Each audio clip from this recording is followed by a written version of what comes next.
On this training, we are going to review payroll processing.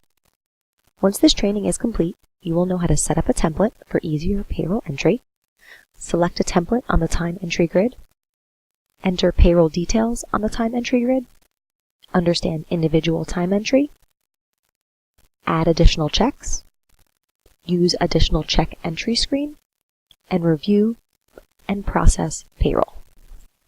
Once logged into iSolved, to begin the steps of processing your payroll, you are going to go to the icon on the bottom left-hand side that reads Payroll Processing.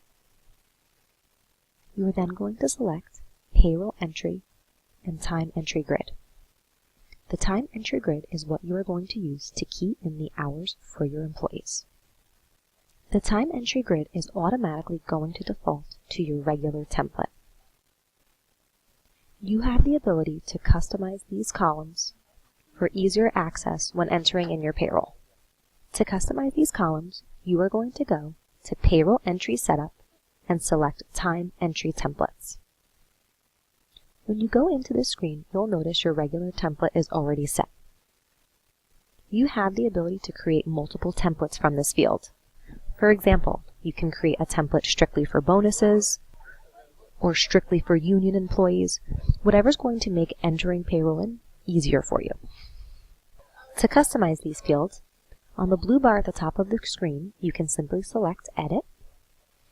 You can choose to change the name of the template, how the template sorts, and then you can pop over to Earnings and Memo Calcs and simply just select the earning or memo calculations that you'd like to bring into your time entry grid.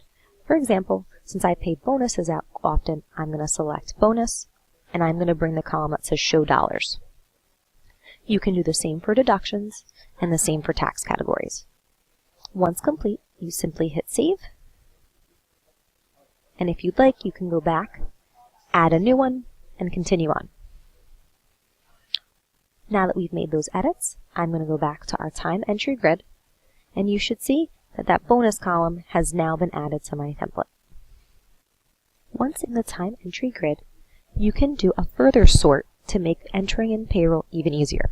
For example, you can select whichever template you'd like to use from the drop-down. If I choose to customize by department, I'll simply select that org category, any specific department, and hit apply. From there, it will only filter the employees on the time entry grid that fall into that category. I'm going to just reset and hit apply again and have it pull all my employees into the grid for me. Once you have the time entry grid set to your desired preferences, you can start entering in the information for payroll. Keep in mind, it's always going to default the employee's name, their salary or hourly rate. It will give you their total hours as you start to enter them in, and the department column will always appear blank. The reason for that is the departments are always defaulting to their home departments that you assigned on their profile. The only time you'll need to select a department from the drop-down is if you wish to allocate those hours to a different department other than their home department. Entering in the hours for payroll is as simple as selecting the desired column and typing in the hours that they worked. You can either use the arrows on your keyboard to navigate or the mouse to click wherever you'd like to go.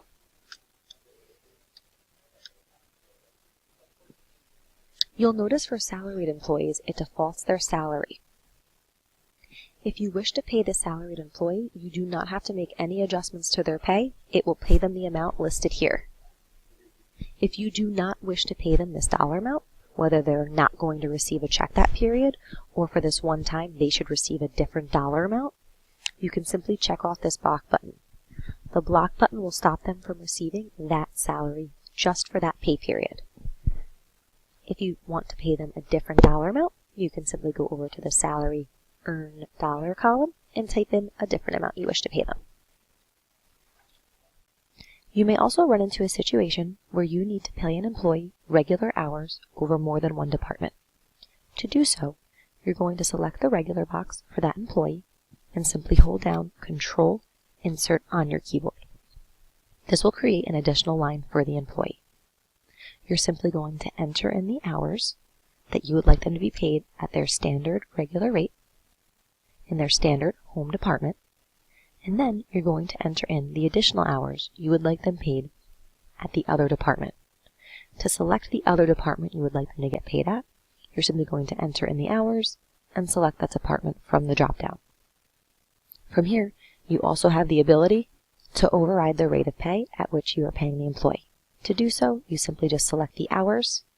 You'll be presented with the paperclip option, and you simply can select the blank box and override the rate at which the employee will get paid these hours. You'll notice the top line is grayed out. That is your total line, so it's letting you know the employee is getting paid 30 hours at one department, 10 hours in another, bringing you to a total of 40 hours. Once complete, it will highlight that field in yellow, letting you know that there is an override attached to those specific hours. From here, you can continue entering in the hours that the employees worked for that pay period. Once complete, you do not have to click Save, as it is automatically going to save what you entered in. Let's say you want to check these totals. To do so, you can select the option on the left side of the screen that reads Time Entry Totals. When we select Time Entry Totals, it is going to bring you to a field that allows you to, if you keep them, to track your control totals against what you entered in the system. This way, you can verify that your numbers are correct. So if my control totals show 2, but the system shows 5, it'll let me know that there is a difference, and then I can go back either to the time entry grid or to my control totals and check to see where that discrepancy lies. You do not have to use this field. It is just here for your own benefit. Another payroll field you can commonly work in is individual time entry. If we select individual time entry, it will bring you to a specific employee's individual paycheck. From this screen, you can also work on their regular check by simply entering in their hours, having the ability to put override rates in, and also changing the template. For example, right now it's defaulting to the regular template just as it does in the time entry grid. We can switch this template to all, and it's going to present me with all earning codes, and if I scroll down, all deduction codes, memo calcs, and taxes. Let's say you run into an instance where you want to block a deduction from coming out of their check. You can come into individual time entry, simply scroll down to the deductions, and check off the block button. By checking off this block option in individual time entry, it will simply only block the deduction from coming out of this one specific check. Same can be done for taxes. You can simply block taxes and add in overrides. You're mainly going to want to come into individual time entry when you're making one-time payroll overrides. If it's going to be a permanent change, you're going to want to either do that in the deductions field that we covered in employee maintenance or in the tax information. The benefit of using the individual time entry field is you have the ability to preview what the payroll check is going to look like. You can do that by selecting Preview Check on the blue bar at the top of the screen. When selecting Preview Check, it's going to give you a full breakdown of what the gross earnings are along with the net pay. Shows you a breakdown of taxes and so on. If you're making one-time changes, this is a great way to double check them. You can simply hit back, and it'll bring you back to individual time entry. On the individual time entry screen, you also have the ability to add additional checks. To do so, you can simply hit Add New on the blue bar at the top of the screen, and it will then prompt you to select the type of additional check you would like to add. In this instance, we're going to go with Standard Additional Check. If it is just a standard additional check that you're not making any changes to, you simply can just hit the Save button. But know that you do have the ability from this screen to adjust the pay frequency of the additional check or override any of the tax information here need be. You can also add a check stub message specifically to that additional check. In this case, we're just going to hit Save. You'll notice I now have two lines towards the top of the screen. I have a regular check and an additional check. You're always going to want to make sure the check that you're working on is highlighted at the top of the screen. For this additional check, I'm simply going to say that it's a bonus, so I'm going to find the bonus column, look for the dollars field and type in that this employee is getting a $500 bonus check. I'm going to preview that check to make sure I think it looks good. That's exactly how I want it to show. I'm simply going to go back, and they're all set.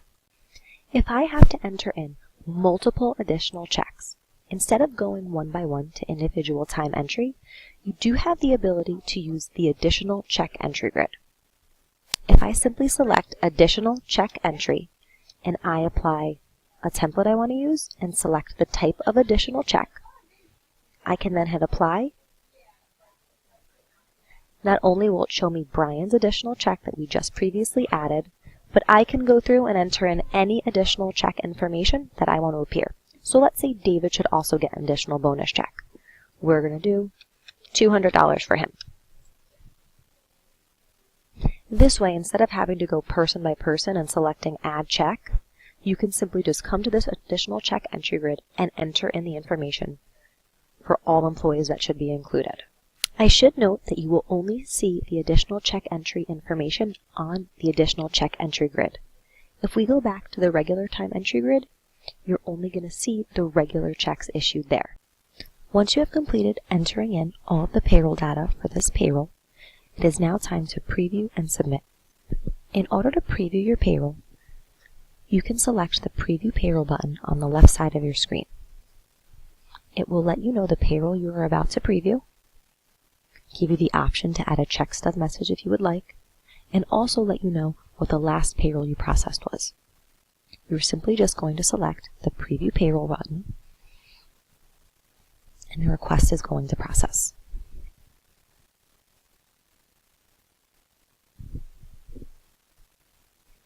Once it is done processing, you're going to be presented with a box that reads Last Preview Results. It's going to let you know who processed it, when it was submitted, and once it was done. From here, you have a drop-down where you can select the report that you would like to preview before payroll is actually run. I'm going to select the payroll register and simply hit Go. We're going to give it a moment and it's going to load the report that we wish to view. This now gives me a full breakdown of the payroll register, and I can review the entire report to check for any errors or to confirm that the numbers I entered are correct. Once you're done reviewing this report, as with all reports, you can simply save or print, but in this case, I'm going to close the report out. Now, if I realized after reviewing that report that I need to make a change to that existing payroll, I can simply go back to my time entry grid and make any adjustments that I need to. From there, I can go back to Preview Payroll and hit the Preview Payroll button again so it will pick up my change and proceed to run the report once more. If not, and everything looks good and I'm ready to go, I can simply go to Process Payroll, and I'm now presented with the option to either preview the payroll or process it. In this case, since I think all looks good, I'm simply going to select the Process Payroll button. It will let me know of any new hires I added, any direct deposits, accounts that were changed or added, and I'm simply going to hit the Process Payroll button once more. It will let me know that that payroll is in process, and if we give it a moment, it will let us know that our last payroll was processed today at 7:13 a.m. It also lets us know that the current reports are in process for that payroll and will be ready to view momentarily. That will conclude this training on entering in, previewing, and submitting payroll. Trainings, such as the one you just viewed, along with a multitude of other ones, can always be viewed in iSolve University. To access the university, you are going to go to the left-hand side of the screen where your name is listed, and if you select the drop-down, you have an option that reads University. If you select University, it is going to bring you to the iSolve University page. From here, you can select options such as Classroom and go to Courses. If you scroll through and view the courses, you'll see that there is a course for every topic within iSolve. You can simply select any of the topics that you're looking for, and it will bring you to a video that will play you through step-by-step tutorials of that specific topic. There'll be an option to read related articles and even the ability to take a test to review the information that you just watched. iSolved University is a great resource that we highly recommend you taking advantage of.